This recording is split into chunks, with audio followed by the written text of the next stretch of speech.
अस्सलाम वालेकुम जी। तो आज हमने मैथमेटिक्स आर्ट्स ग्रुप क्लास 9 की जो है एक्सरसाइज 1.1 जो है वो हम स्टार्ट करते हैं। तो अगर आपने इससे पहले वाली एग्जांपल्स को अच्छे तरीके से कर लिया हुआ, समझ आपको लग गई है, तो मैं गारंटी से कह सकता हूँ कि आप ये सारी एक्सरसाइज बड़ी आसानी के साथ कर सकते हैं। उसकी क्या रीज़न है? तो ये देखें, पहला जो क्वेश्चन है वो है जी, express the following percentages as the fraction in their lowest form. तो आपने ये बिल्कुल वही वाला काम करना है कि जो वाला इन दो एग्जाम्पल में 1.12 की आपने ये एग्जाम्पल्स में किया था कि आपको जो है वो परसेंटेजेस गिवन है और इनको आपने लोएस्ट फॉर्म में जो है वो कन्वर्ट करना है फ्रैक्शन की। तो इस तरीके से इसमें हमने जीसीडी भी देखा था, अगर आपको याद हो, ग्रेटेस्ट कॉमन डिवाइजर, तो वो इस तरीके से कर सकते। दूसरा क्वेश्चन है जी, express the following fraction as percentages. अच्छा जी, और परसेंटेजेस के एक डेसिमल की लिमिट है करेक्ट टू 1 डेसिमल प्लेस तक। जहाँ पे आपका डेसिमल प्लेस से आगे आ रहा हो तो वो आपने 1 डेसिमल प्लेस तक करना है। ये बिल्कुल ये वाला क्वेश्चन, ये पिछले क्वेश्चन के लिए थी, और ये वाला क्वेश्चन जो है वो इस तरीके से हमारे पास हो जाएगा। सॉरी,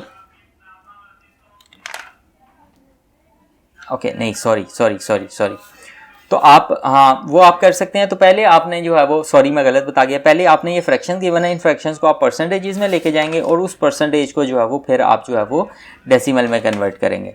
तो ये वाला जो है वो हाँ, तो ये वाला express the following as percentage and giving your answer correct to the नहीं, सॉरी मैं गलत बता गया, ये बिल्कुल इस तरीके से करना है, फ्रैक्शंस को जो है वो परसेंटेजेस में कन्वर्ट करना है। उसके बाद तीसरा क्वेश्चन है, following percentage as decimal giving your answer to the 3 decimal. ये वाला क्वेश्चन है, सॉरी।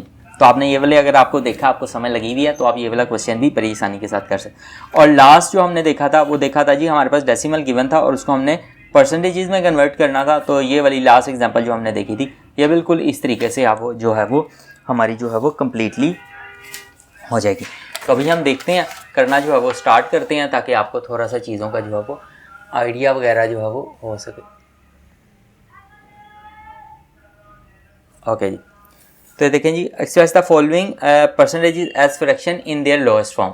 तो इसको देखते हैं और फिर जो है वो हम करने की कोशिश करते हैं। ये यहाँ पे मैं रख देता हूँ, ओके, इसको मैं यहाँ पे रख देता हूँ।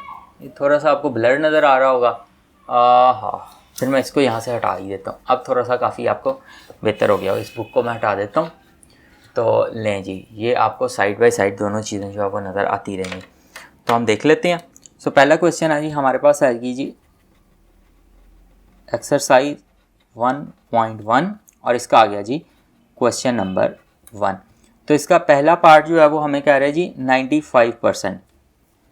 तो हमने इसको लोएस्ट फॉर्म में जो है वो कन्वर्ट करना। वो कैसे करेंगे? हमने देखा था, जब हमारे पास परसेंटेज गिवन हो और हमने इसको किसी दूसरी चीज़ में लेके जाना हो, तो फिर हम क्या करते थे, हम लिखते थे, इसको लिखते थे 95 मल्टीप्लाई बाय 1/100। तो ये आ गया जी हमारे पास 95/100। लेकिन हमने इसको करने के लिए एक और तरीका देखा था, जिसे हमने नाम दिया था GCD का। यहाँ पे देख लेते हैं, यहाँ पे लिख लेते हैं GCD, ग्रेटेस्ट कॉमन डिवाइजर।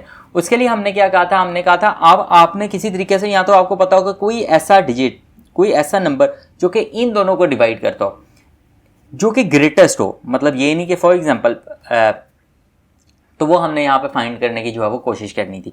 तो इसके लिए हमने देखा था, मैंने आपको कहा था किसी को भी अंदर रख लें। सिंपल है कि आपने यहाँ पे रख लिया 100 और यहाँ पे रख लिया 95। अब आपने इसको डिवाइड करना है। तो 95 1s are 95, बाकी रह गया 5। अब आपने इसको और इसको लेना है। तो अगेन 95 अंदर, 5 इधर, तो 5 एकम 5 और बाकी रह गया 45। तो 5 नया 45। जो इसको कंप्लीटली डिवाइड कर दे और हमारे पास रिमाइंडर या बकिया 0 बच जाए, कुछ भी ना बचे, तो ये आ गया जी इसका ग्रेटेस्ट कॉमन डिवाइजर। ये आ गया जी GCD। तो इस केस में 95 को 5 भी डिवाइड करता है और 100 को भी करता है। तो आप डायरेक्टली करना चाहें तो आप डायरेक्टली कर सकते हैं। आप इसको डिवीजन अगर आपको नहीं आती तो वो आप ऐसे भी कर सकते हैं। तो 95 की डिवीजन तो ये यहाँ पे हमारे पास आ गई, ये आ गया जी 19। तो ये आ गया जी 19। और 100 की डिवीजन 100 भी कर लेते हैं, यहाँ पे आ गया 5, 5 दूनी 10, 0 0 0, तो ये आ गया जी 20। तो ये आ गई जी इसकी लोएस्ट फॉर्म जो है वो फ्रैक्शन की आ गई। ये मैं इसको सर्कल कर रहा हूँ किसी खास वजह से। अब हम दूसरा क्वेश्चन देखते हैं। तो दूसरा क्वेश्चन जो जी था वो था 65%। 65% को देख लेते हैं कैसे हमने करना है। हमने लिखना है 65 मल्टीप्लाई बाय 1/100।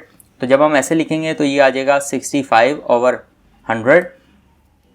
अगेन आप इसका देखना चाहें कि इसका कौन सा है, तो आप वैसे आपको नज़र आ रहा है, कुछ चीज़ें नज़र आ रही होंगी, आप कैलकुलेटर से भी कर सकते हैं। तो यहाँ पर आ जाएगा, ये भी 5 से डिवाइड होगा। तो 65 को अगर मैं 5 से डिवाइड करूँ 65, तो 5 एकम 5, 15, 5 की 15, तो ये आ गया जी 13/20, क्योंकि 100 का ये ऑलरेडी हमने यहाँ पर किया हुआ है। तो ये आ गया जी, ये हमारा आ गया जी दूसरे का आंसर। अभी हम तीसरे को देख लेते हैं। थर्ड क्वेश्चन जो है वो हमारा है 75%। तो 75% को देख लेते हैं। 75% अगेन ये आ गया जी हमारे पास 75/100। मैं ये वाला स्टेप जो है वो अब नहीं लिख रहा, किसी वजह से कि आपको प्रैक्टिस हो गई होगी, अगर आपने एग्जांपल्स भी देखे हैं और काफ़ी दफ़ा मैंने इस पे जो है वो फोर्स भी किया है। तो ये आ गया जी। अब ये देखें, मुझे लग रहा है लगने को क्या है, तो मैं यहाँ पे कर लेता हूँ 75 5 पे डिवाइड किया, 5 एकम 5, 5 5 25, तो ये आ गया मेरे पास 15/20। जबकि आपको पता है ये अगेन जो है वो 5 पे डिवाइड हो जाते हैं। इसको देखते हैं, तो ये आ गया 5 3 15 और 5 चौका 20, ये आ गया जी 3/4। अच्छा, अब हम यहाँ पे अपना वाला तरीका टेस्ट कर लेते हैं, ये GCD वाला। क्या ये GCD हमें यहाँ पे बता रहा था इसका, तो आपने देखा ये 5 में ये 25 से दोनों जो है वो डिवाइड हो गए हैं। अब हम GCD वाला तरीका जो है वो यहाँ पे लगा के देखते हैं, फिर हमें जो है वो थोड़ा सा आइडिया हो जाएगा। तो हमने कहा जी 100 यहाँ पे लिया, 75 यहाँ पे लिया, 75 1s are 75, रिमाइंडर आ गया हमारे पास 25। फिर हमने क्या कहा था, इसको लेना है और इसको लेना है, 75 25, तो 25 एकम 25, 25 दूनी 50 और 25 3 75। तो ये देखें, ये आ गया हमारा GCD। और अगर आप यहाँ पे देखें तो आप 75 25 का 3 गुना, ये देखें 25 जमा 25 जमा 25, ये आ जाता है 75, और 25 जमा 25 जमा 25 जमा 25, ये आ जाता है 100। तो थोड़ा सा ये देखें, ये आ गया 50, ये आ गया 50, ये आ गया 50, और 50 में 25 डाले तो 75 आ गया। तो इसका मतलब है कि ये वाला जो है वो हमें GCD जो हमने तरीका देखा हुआ है वो वाला हमें बिल्कुल सही जो है वो तरीका बताता है। हम चौथा क्वेश्चन कर लेते हैं जल्दी से, जो कि है 25%। तो 25% अगेन जिस तरीके से हमने देखने की कोशिश की थी, ये वाला यहाँ पर देखें, तो हमने कहा जी 25/100। तो हमें तो अभी डायरेक्टली पता है ना कि 25 का 4 गुना जो है वो 100 होता है। तो हम यहाँ पे लिख लेंगे 25 1/4। तो ये आ गया जी हमारे पास आंसर, और इसी तरीके से यहाँ पर हमारे पास जो है वो ये आ गया आंसर। तो अभी हम जो है वो आंसर्स जो कि हमारी बुक के एंड पे दिए हुए हैं उनको भी देख लेते हैं। तो यहाँ पर अगर आप देखना चाहें तो हमारे पास पहले का आंसर आया था 19/20, यहाँ पर भी 19/20 आया। दूसरे का आंसर आया था हमारे पास 13/20, यहाँ पर भी 13/20 है। तीसरे का आया था 3/4, यहाँ पर भी 3/4 है, और चौथे का आया था 1/4, यहाँ पर भी 1/4 है। तो एक्सरसाइज 1.1 के पहले क्वेश्चन के बाकी क्वेश्चन जो है वो हम बाद में देखेंगे। तो इस वीडियो के लिए अभी के लिए इतना ही। अपना बहुत सा ख्याल रखिएगा, कोशिश करें दूसरों के लिए आसानियाँ पैदा करें। इंशाअल्लाह ताला आपका रब आपके लिए ज़रूर आसानियाँ पैदा करेगा। अस्सलामु अलैकुम।